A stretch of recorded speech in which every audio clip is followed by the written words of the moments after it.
Good morning. It's 8 a.m. on Tuesday, October 10th, 2023. We'll call the City Economic Development Authority meeting for the City of New Ulm to order. At this time, with roll call, we do have a quorum present. Item number 2 is approval of the minutes from the September 12th meeting. I'll offer a motion to approve those. Second. We do have a motion and a second. Any additional discussion? Those in favor signal by saying aye. Aye. Opposed? That motion does carry. Item number 3.1, administrative activities for September of 2023. Good morning, President Betker and Commissioners. I'll just point out a few things from the monthly report to bring to your attention. The first item under the public housing report, in September, we were advised by HUD to draw down our October operating subsidy early because there was a potential for a federal government shutdown. So I went ahead and did that drawdown the end of September. So our September revenues are going to be higher than normal, and then consequently next month in October, the revenues will be lower than normal. And I just wanted to explain why. The only other item to highlight is that a homebuyer assistance loan closed in September, and another loan was repaid in full because the borrowers sold their house.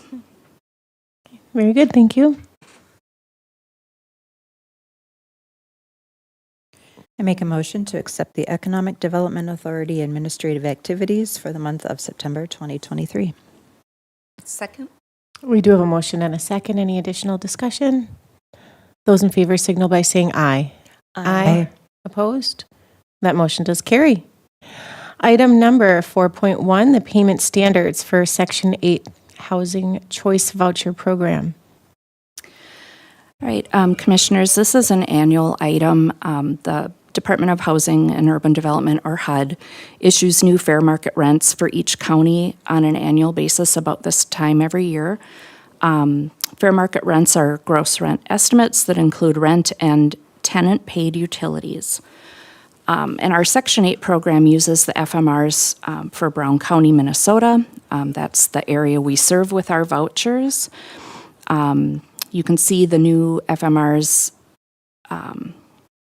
in the report for 2024. A one-bedroom is $689, two-bedroom is $905, three-bedroom is $1,127, and a four-bedroom is $1,536. So for the Section 8 Housing Choice Voucher Program, we use the term payment standard to identify the maximum amount of rental assistance to be provided to a family based on their household size and their voucher size.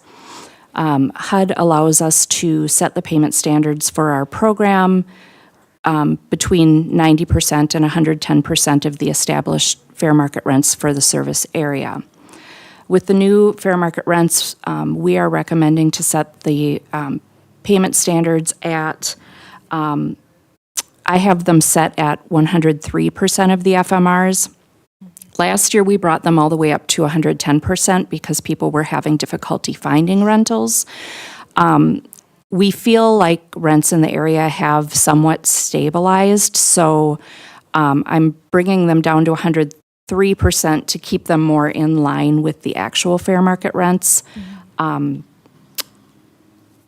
So we'll just have to keep an eye on that on an annual basis to see what we think will work the best for the voucher holders. We feel the proposed payment standards should be adequate for voucher holders to find suitable housing in the area, and if adopted, the new payment standards would be effective December 1st. Be effective when? December 1st. Because we've already run a bunch of paperwork for the November people, so that's why. So I remember kind of coming last year and just seeing the fair market rents really went up from the year before, and it just looks like the fair market rents really went up again. I mean, you're talking about a significant amount of difference. You know, over 2 years, they've probably gone up close to 20%. You know, I find it hard to believe that people are making 20% more. But do you feel like that these are going to kind of, the fair market rates are going to slow down now as well? You know, I really don't know. I don't know how HUD comes up with these numbers. I don't know what kind of data they collect. I feel like they're inflated versus what I'm actually seeing our local landlords charge for rent. That's why I am trying to bring them down closer to the actual Right. FMRs. And, Okay. you know, I don't want to create a situation where the voucher, the payment standard is so high that families are able to get into larger units than their family really needs. You know, if they qualify for a one-bedroom voucher, we want them to be able to rent a one-bedroom unit and so on. I don't want someone with a one-bedroom voucher being able to rent a three-bedroom unit and be overhoused. That's really not the Right, and purpose of the taking a house program. away from someone else that would Right, need it as well. right. Yes, okay. All right, I was just curious, just because I remember looking at the figures last year going, oh my gosh, they went up quite a bit, and, you know, just rents relatively, you see were- that again. Yeah, rents were really climbing in our area last year. I do feel they are stabilizing a little bit Okay. now, so I think we'll be okay with these numbers. All right, very good, I would agree. I'll offer a motion to approve the updated payment standards for the Section 8 Housing Choice Voucher Program. Okay, I will second that. We do have a motion and a second. Any additional discussion? Those in favor signal by saying aye. Aye. Opposed? That motion does carry. Moving on to 4.2, Section 8 Housing Choice Voucher Program 2024 budget.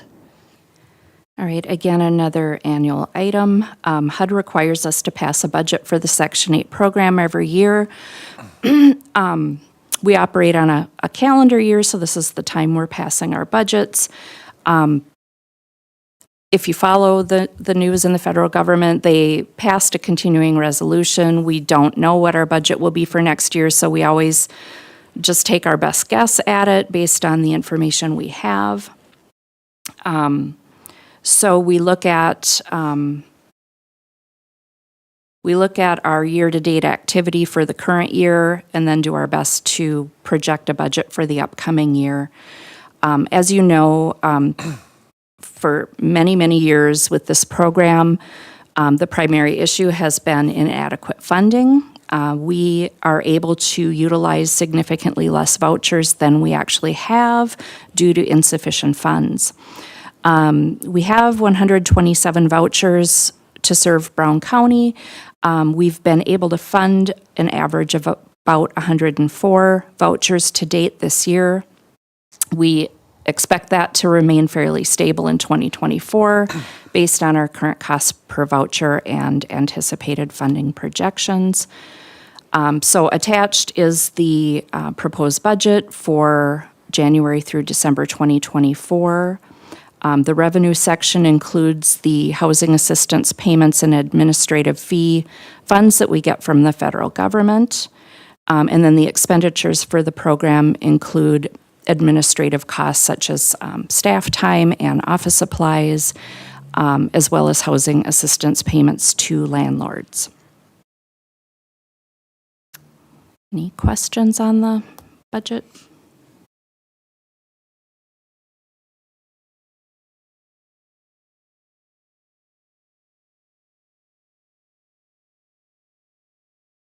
Thank you, Heather.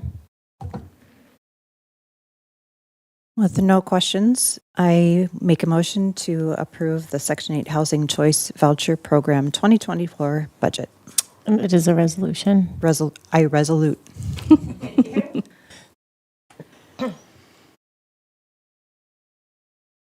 We need a second. I'll second. Thank you. We do have a motion and a second. Any additional discussion? Assistant Director Amira, please call the roll. Or no, Heather, please call the roll. Sorry, wrong meeting. Commissioner Cull? She panicked over there for a second. Commissioner Cull? Yes. Commissioner Markgraf? Yes. Commissioner Schultz? Yes. Commissioner Henn? Yes. President Becker? Yes, that motion does carry. Thank you. Item number 5.1, public housing flat rents. All right, this is another annual item that we look at when the fair market rents are published. So this is for our public housing program, the units that the EDA owns and manages. We use the FMRs to establish a flat rent for our public housing units. Typically, we set that flat rent at 100% of the fair market rents for the area. Tenants that live in the public housing units pay 30% of their adjusted income for their rent and tenant-paid utilities. On an annual basis, they complete a recertification and we recalculate their rent. Families who choose the flat rent option only need to do a recertification every 3 years. And there are times where families, it makes more sense. Income-based rent is actually higher than the flat rent. But they choose to stay living in the public housing unit for whatever reason.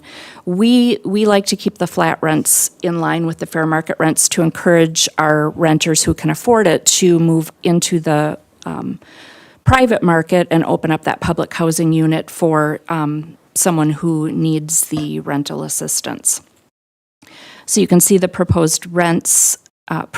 Proposed flat rents are as follows: for a one-bedroom, $689, a two-bedroom, $905, a three-bedroom, $1,127, and a four-bedroom, $1,536. Are there any questions on? One question, or maybe a couple. You have the proposed date for November 1st, is that correct? That Yes. doesn't match the previous one. And the other, if it is correct, and it sounds like it is, it's less than a 30-day notice. Can we do that? Well, this would be effective at their next annual recertification. We do all of the Broadway House tenants recertifications effective March 1st, 2023. So this effective date doesn't matter. With Section 8, every month we're running paperwork for people depending on when they came on the program. Okay. Yeah, Public housing runs a little bit different in that we do all the Broadway House at the same time. Effective March 1st, 2024 would be the next recertification. And then in our family unit rentals, those will be effective September 1st, 2024. So they'll have plenty of notice. That makes sense. Thank you. I'll go ahead and approve the flat rents for the public housing program effective November 1st, 2023. I will second that. We do have a motion and a second. Any additional discussion? Those in favor signal by saying aye. Aye. Opposed? That motion does carry. Item number 5.2, EDA October 10th, 2023 claims list. I reviewed the list. I do not have any questions, so I make a motion to approve the EDA October claims list. Second? We do have a motion and a second. Any additional discussion? Those in favor signal by saying aye. Aye. Opposed? Motion carries. Item number 6.1, Rental Properties Fund 2024 budget. Once again, Heather. All right, yes, another budget. So the rental property fund consists of the EDA-owned lots on North Broadway, 318, 320, and 326. There's no revenue or expense on the 318 North Broadway lot. That's just a vacant lot. 320 North Broadway has a two-bedroom rental house that the EDA owns and rents out. That's just not part of any of our rental assistance programs. That's just a market rate rental. And then we also own the lot at 326 North Broadway that we have rented out to businesses in the past and at times let organizations use it at no cost for fundraising purposes. In addition, Broadway House Apartments pays the EDA $600 a year for use of the lot during the winter months for our tenants to have somewhere to move their cars when we need to do snow removal of the Broadway House parking lot. Currently, this year, we received some additional revenue from two food trucks that are renting space at the 326 North Broadway lot.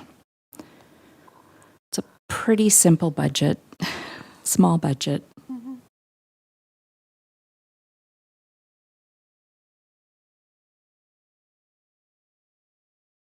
And I should mention, we are not proposing a rent increase for the rental house at 320 North Broadway this year because we are in the process of considering selling that property. And so Chris and I just felt like, let's just leave it as is, because we don't know what's going to happen there.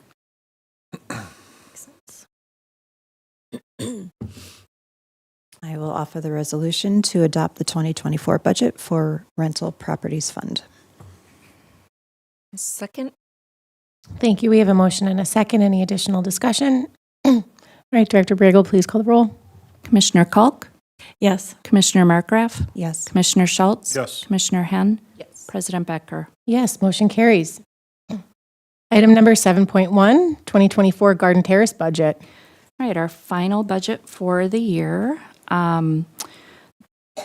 So the EDA owns the two buildings, Garden Terrace 1 and 2 on North Garden, sorry.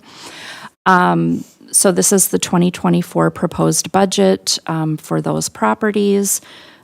We are proposing a modest rent increase to maintain market rate rents for those buildings. You can see the proposed rents in the report. And the budget is attached. I think for the most part, it's fairly status quo. I didn't see anything on the line, looked pretty normal budget increases. So I'm going to go ahead and offer the resolution to adopt the 24 Garden Terrace budget. Second. We do have a motion and a second. Any additional discussion? Director Bregel, please call the roll. Commissioner Kalk, Yes. Commissioner Markgraf, Yes. Commissioner Schultz. Yes. Commissioner Berg. Commissioner Henn, Yes. President Becker. Yes, that motion does carry. Thank you. Item number 8.1, Economic Development Activity Report. I was wondering why I wasn't getting an answer to that. Okay, so you have attached my report for September 2023 activities. I'll just note on the childcare team, Westridge Place construction continues, is very near completion. We expect to have the electrical inspection tomorrow. Chris and I will be doing a walkthrough with the contractor on Friday to create a punch list for any minor repairs that may need to be done. We are planning to have the fire chief go on Tuesday of next week to do the childcare building inspection. And then hope to wrap up any final items the end of this month and be able to start entering into lease agreements with the providers potentially November 1st. As I mentioned before the meeting started, Sid Signs is going out there today to replace the exterior sign. So it will no longer say Upper Midwest Management, it will say Westridge Place. So yeah, we're getting down into the nitty gritty last items, and hopefully soon we'll be driving by and seeing children out on the playground. So good news there. I'll just mention briefly, one commercial property rehab loan closed in September, 2 small business loans closed, and 2 additional applications were received for the Small Business Incentive Grant Program. So I believe at the end of September, we have 8 on the waiting list for grants for 2024. I don't know if I'll be able to fund them all, and I'm telling them that. That I don't know what I'll get for renewal funding, so potentially they may have to wait an additional year. And then also we have Wendy Anderson's third quarter report attached. So she's here if you have any questions. And I just did want to mention, I did go to the IEDC annual conference in Dallas. I sat for the exam. I passed part of it, which I'm happy. The multiple choice short answer, in my opinion, was the hardest part of the test, and that's the one I passed. So I'll have to sign up to retake the essay in 2024, and if I pass that, I'll go on to the oral interview. Nice. Oh, yes, congratulations. With Wendy being here, does she have any comments or anything out of the ordinary or anything additional to your report? She No? feels it's pretty straightforward, but she's here if you have any questions. Thank you for adding all the numbers. Yes, I do like that as well. I'm just going to say, in regards to the childcare facility, in some of the meetings that I'm on with others around the state, they're aware that New Ulm is doing this with the pod model, and they like it. And so, Yeah, I have fielded several phone calls from other communities that are interested in what we're doing, how we did it. They're looking at doing something similar in their community, so, yeah, we're not alone. We weren't the first. no, we weren't the first. There are a few more. We learned but- from people that came before us, and I'm more than happy to help those that are coming behind us. But it is something that is starting to get traction now because people are seeing how we can do this and duplicate it. So thank you guys for your work. And then I would be looking for a motion to accept the report. I'll offer a motion to accept the Economic Development Activity Report for September 2023 activities. I'll second. We do have a motion and a second. Any additional discussion? Those in favor signal by saying aye. Aye. Opposed? That motion does carry. Thank you. Item number 9, Newbrick, 9.1, Newbrick Innovation Report. Mr. Russell. Morning, Commissioners. Good morning. My report is attached. We were going to formally request for funding for next year. However, we had to have some more discussion with our board, which occurred yesterday, and I had spoken to Heather later last week that we would like to opt to move that request and our presentation that I gave at the Smith Entrepreneurial Event till November. I understand you have a pretty full book today with other presentations anyway. So with the indulgence of the commissioners, I'd like to postpone that till next month. In the back is Chris Bowler, who's one of our board members. And I'm very pleased that our board is starting to take a more active role in Newbrick. And so Chris has offered to give this report on a monthly basis. I'll still be submitting the report, but we're trying to share the wealth, so to speak, because one of the criticisms that we've received from granting partners and everything is that, Paul, too much is in your bailiwick, and if you got hit by a car, there wouldn't be anything left. And so I won't talk. That was a really bad analogy, wasn't it, Kathy? For those of you who don't know, I lost my hunting dog this week. He got hit on 11th Street after he was only 4.5, after 4 years of training. So that was a tough one. Anyway, things continue to go well. We have the contract from the SBDC in Mankato, and we will be named an SBDC satellite office for Mankato, and our responsibility will cover parts of New Ulm and then also to the west of New Ulm to help businesses get up and running. I can give you just a brief note about the work that we've done with Sweet Haven. We're up to employing 3 full-time and 12 part-time people, and their revenues will be in the high 6 digits this year already after 15 months of work. So we're very pleased with that. They just received some more outside investment, and there's plans. We're looking at a couple options, but one is we're exploring the option of franchising the Sweet Haven tasting room facility. So if there's any questions about what I have submitted, please ask. But Chris will be with me he'll be with me next month when we present. But I can tell you the speech that I gave at Smith was well received. I've been asked to give that same speech to a number of different counties in southern Minnesota. And it's a very hard speech to give because it mixes a bunch of very sobering data with what's going on in our rural area, in our state, and trying to find the silver linings in the clouds, because Minnesota is not the most competitive state to start a business. It's 8th highest in taxes. And I think one of the things that we all should be aware of is last month 3M announced a $330 million expansion in Brookings, South Dakota. Well, 3M stands for Minnesota Mining and Manufacturing, so we have to start wondering, why did 3M settle in South Dakota? So I'll get into that in more detail. Won't bore you. I know you have a very full day, so thank you for your indulgence. And if there's no questions, I rest. I do have a question on your potential land donation. What's that looking like? When do you hope to have a decision on that? It has passed another hurdle as of yesterday. Okay.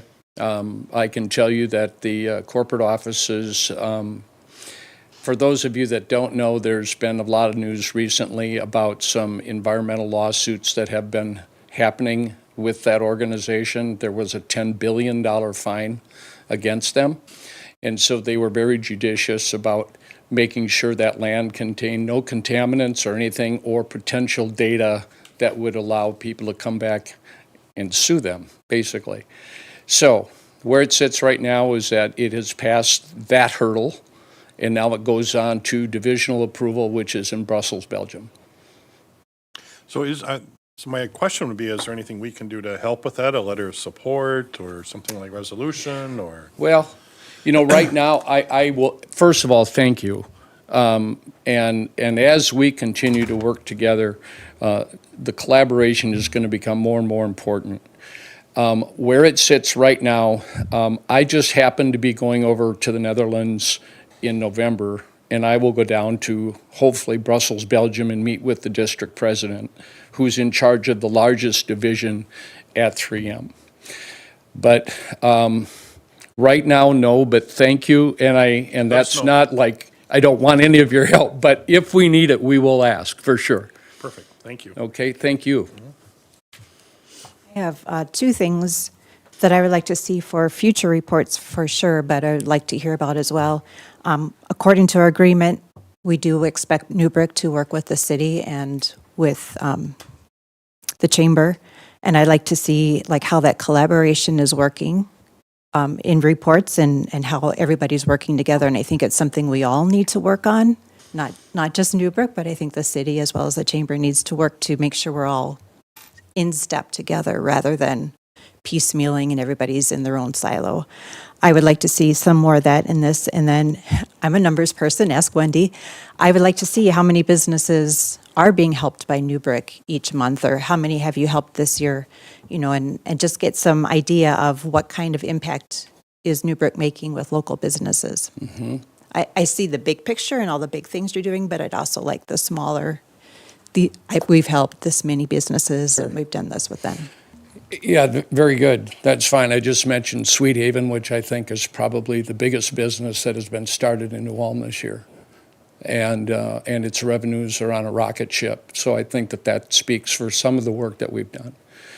Secondly, I think it's an important thing that we ask all of ourselves, how do we measure success? What is success? Respectfully, with the $10,000 that go out to people, how do you measure success?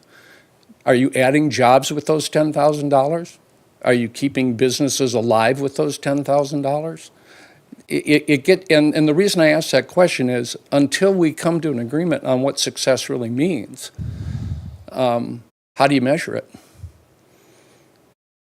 And to the point of collaborating together, the New Ulm Partnership has been together, and I agree with you. We can do better.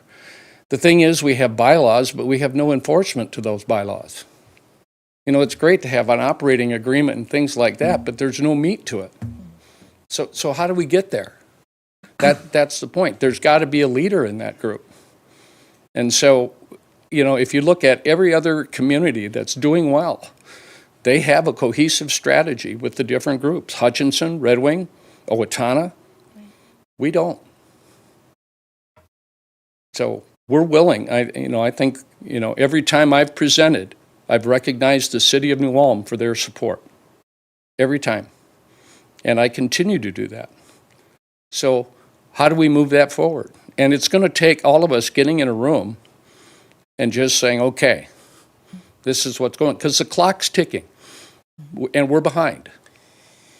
And that was part of my, we're losing 4% of rural population every year. And in 10 years, the deaths are going to outweigh the births. So what's our plan?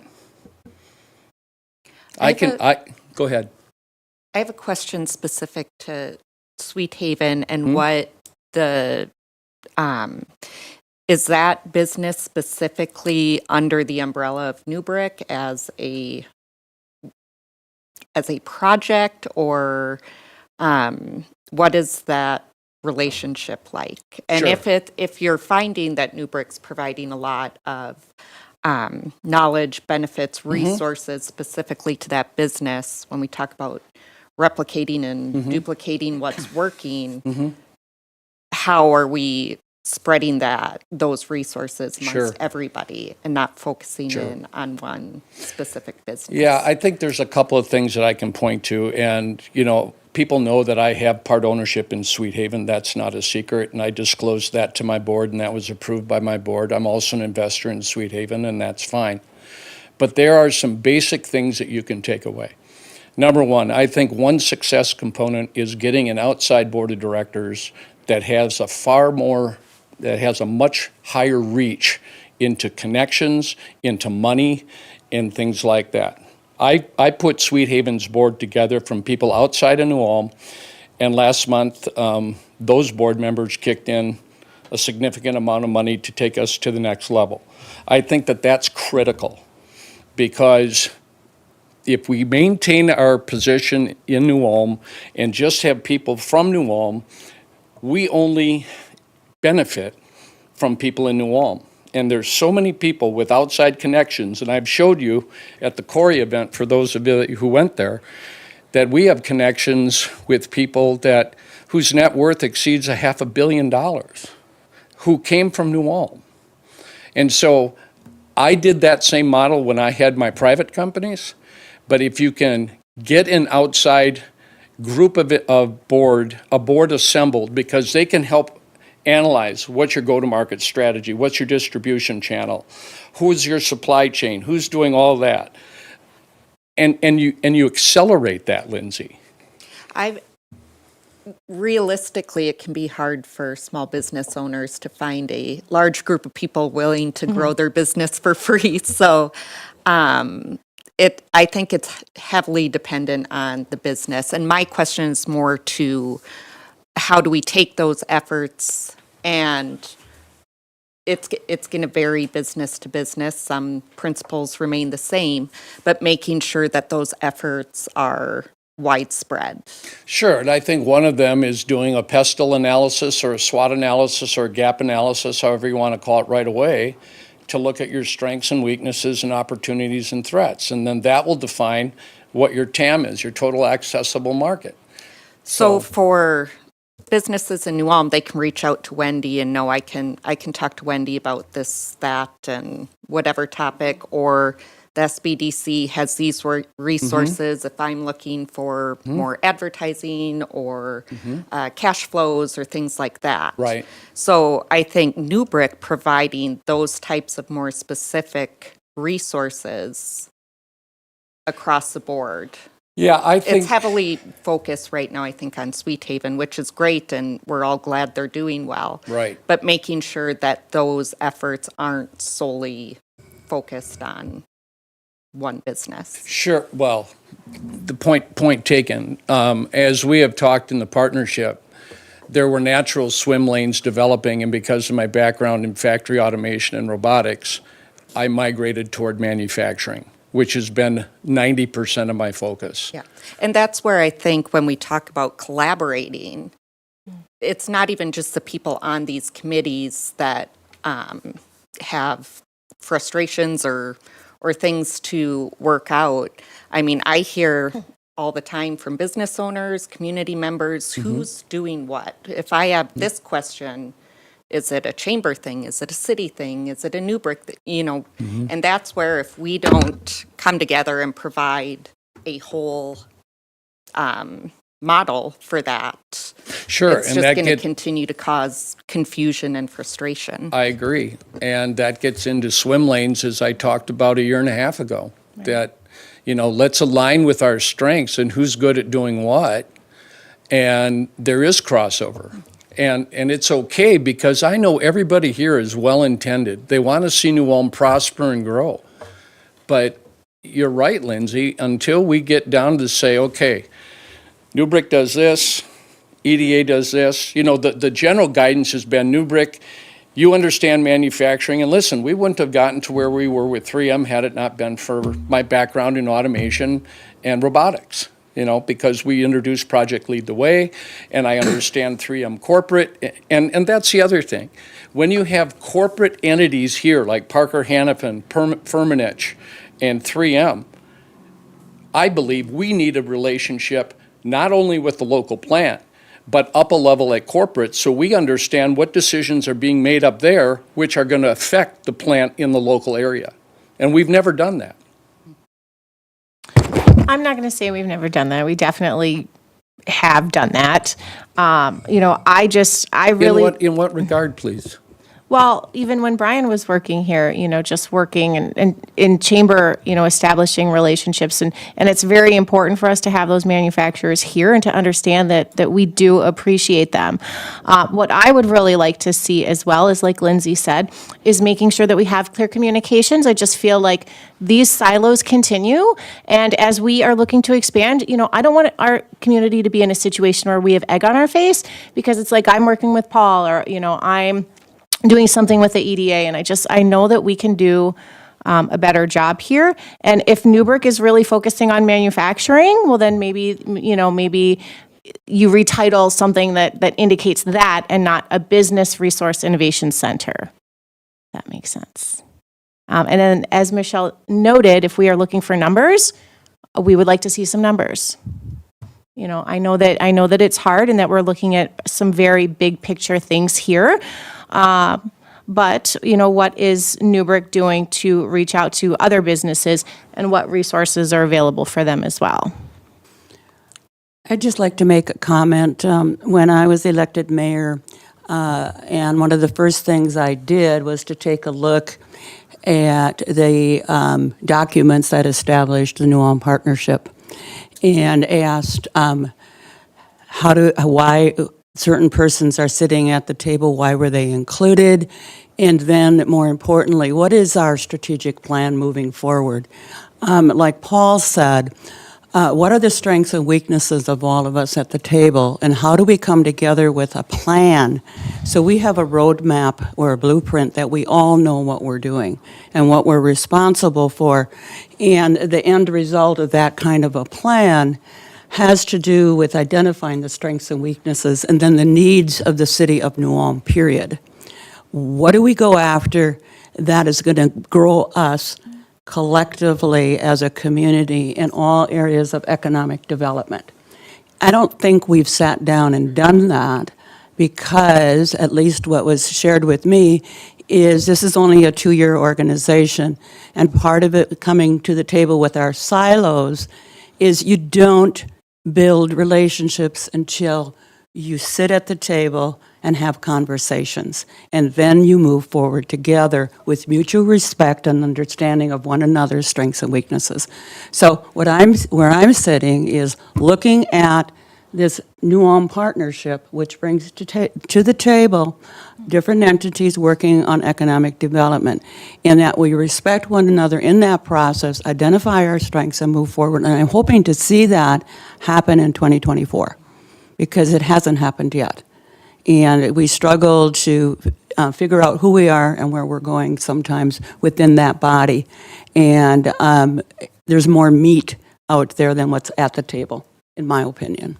And I'll agree that while all these entities are making great progress, even with the daycare facility, even with the Project Spark and the work that you're doing with Corey and a lot of the stuff that the chamber is doing as well, really engaging a lot of our business owners. I just attended a CEO event that was just brought such good value.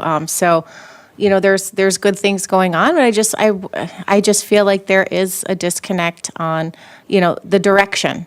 And some of the information that we receive. And so I'm certain that as we move on here and we come back with funding requests for Newburgh, we'll have more of that information we need. Thank you. Thank you. Thank you, Paul. So Mayor, I kind of hear you saying that maybe we do need in 2024 a summit of some sort where we all sit around some large table and talk about what's going on. I think I see some benefit to that as well. Amen. Thank you. We'll put that on Heather's lap to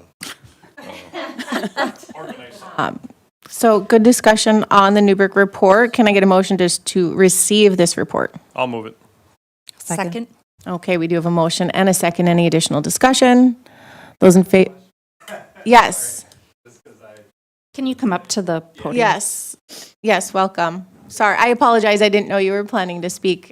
Is Mr. Bowler then? Yeah. Okay, yeah. thank you so much. Just to make sure we are addressing what you've requested for the reports, in terms of working with the city and chamber, can you maybe just give an example? I just want to make sure we're meeting those requests. Sure. Like how many meetings we're having or points of I think communication? it's very preliminary at this point. I mean, I can't speak to this, but there is the New Ulm Partnership meetings that take place. You know, I can't speak to what takes place at those meetings, but the feedback that I receive is that we don't make a lot of progress through those meetings. And I feel that there's opportunity for us to really even just better understand, you know, what the directions are and be in step so that none of us get blindsided by a question or some information that we receive. I mean, we understand that a lot of the stuff that the EDA does, that Newburgh's working on, and maybe conversations that the chamber have with people are subject to some confidentiality, you know, for a certain, you know, amount of time as you're working through details and things. But, you know, I just feel like all of a sudden, you know, we're kind of going off in some of these different directions. And while that's great, we're still getting things done. We're not in step. And I just don't want other communities and folks coming in to see us not as in step, because we are working together. But, you know, I just feel like, I don't know, who attends some of these meetings that maybe can give some feedback, the I partnership think Wendy's meetings. report might give you an outline of kind of what we're looking for. If you take a look at that. Perfect. Yeah.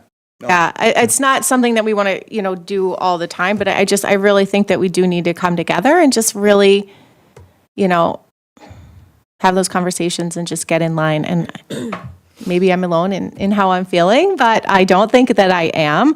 And if we're going to continue to fund Newbrick, you know, just like everything else, I mean, there are going to be expectations. I mean, these are funds. This isn't a loan that gets paid back to us and things like that. So, you know, we just, yeah. Maybe want to see the plan for independence. You know, we hear like, oh, this is, yep, we're doing great and we're doing this and we're going to expand and we're going to hire more people. Well, you know, that's great. What does that mean?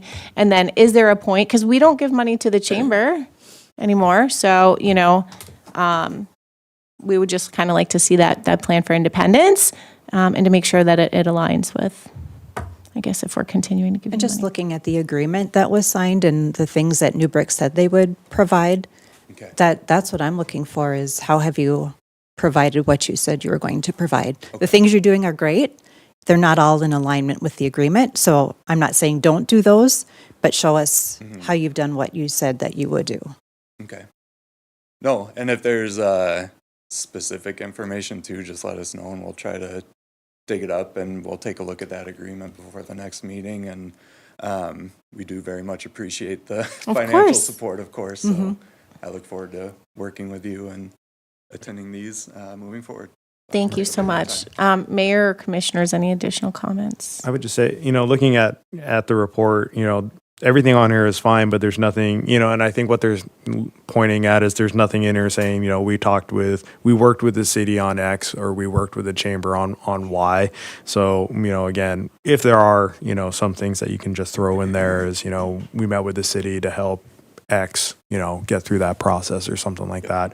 I think that's what they're looking for those collaboration points. Perfect. Noted. Thank you. Thank you so much, Mr. Buller.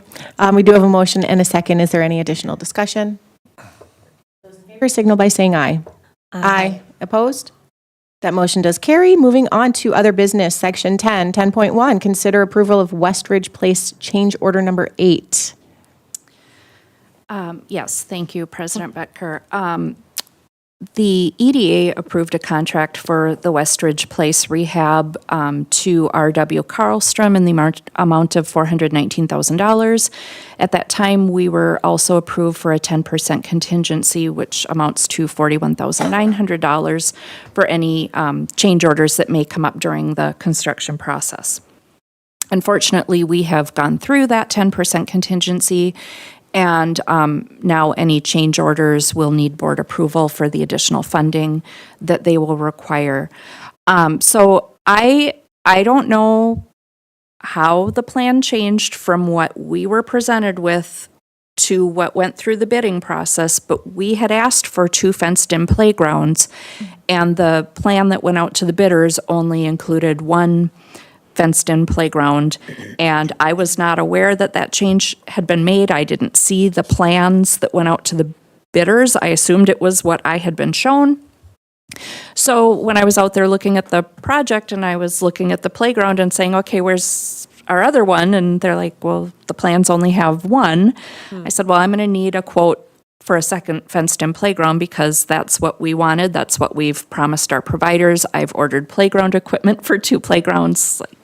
So they presented me with the change order for that project. The change order is in the amount of $5,712.73.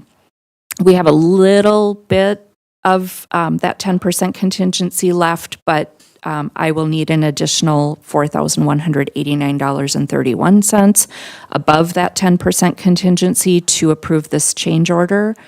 So that's the amount I'm asking for the board to approve today to get that second playground. I was at the project yesterday and was made aware that there will be another change order coming when they went to fire up the exterior lights. They don't work. So they are going to send me a change order for getting exterior lights above the main entrance door and the lower level entrance door that goes out to the playgrounds, because there will be times of day in the morning and in the evening where it's dark and we'll need that exterior lighting. Thank you, Heather. And then it's just not noted where these funds would come from if approved. I'm sorry, they would come out of the EDA fund. Okay, perfect. Thank you This so be much. their error? I mean, if we put the bid saying 2 fences and they only come back with 1, I are we asked, I getting know, I stuck with asked the this same question Yeah. to our building official, and what about our attorney? You have it plans somewhere that can, Because happens. regardless, if you had the 1 fence or 2 fence, you'd still be paying the $4,000 Right. anyway. I see. If you had 2 fences, it'd be more. reflected Yeah, that, but included that, that's their, to me, it's their error. They didn't it's the include 2 architect's fences. error. And it's, the way it was explained to me, it's very difficult to go back on the architect and get them to pony up the money for this error. Wasn't on the original bill. Correct. We didn't. We right, didn't we were pay paying for it, we're not paying for it That's what you're twice. So the original bid maybe would have been $425,000 instead of $419,000. So it's frustrating when things like that happen. I really dislike construction projects for these types of reasons, but my experience has just told me to kind of expect bumps in the road and roll with them the best you can and keep it moving forward. And we got that cost down a little bit because the street department did go out and take care of the trees that were there that needed, or the tree that needed to be removed on that site. So we were able to save a little bit of money that way. Thank you. Appreciate the support from our fellow departments in doing that for us. Thank you very much. I move to approve the West Ridge Place change order number 8 in the amount of $4,189.31. I will second that. Okay, we do have a motion and a second. Any additional discussion? Okay, those in favor signal by saying aye. Aye. All right, opposed? That motion does carry. Item number 10.2, West Ridge Place donations. We received 1 anonymous donation in the amount of $2,500, so thank you so much for that. And I'll just note that was specifically to purchase the playground equipment. So that covered the entire cost of that. So the EDA did not have to pay for any of the playground equipment, which Nice. very much appreciated. Perfect, fantastic. We'll look for a resolution. I'll offer a resolution to accept donations to Westridge Place for the period of September 2023. Second. Okay, we do have a motion and a second. Any additional discussion? Resolution. Yep. Okay. Yep. So Director Bergel, please call the roll. Commissioner Kalk, Yes. Commissioner Markgraf, Yes. Commissioner Schultz, Yes. Commissioner Henn, Yes. and President Becker. Yes, that motion does carry. Okay, at this time, we are moving on to item number 10.3, and we were moving into a closed session. The New Ulm Economic Development Authority will go into closed session to develop or consider offers or counteroffers for the purchase or sale of real property located at 318, 320, and 326 North Broadway. This is an exception to the open meeting law pursuant to Minnesota Statute 13D.05, Subdivision 3C, Section 3, and 13D.01, Subdivision 3, to discuss the potential purchase or sale of real estate property.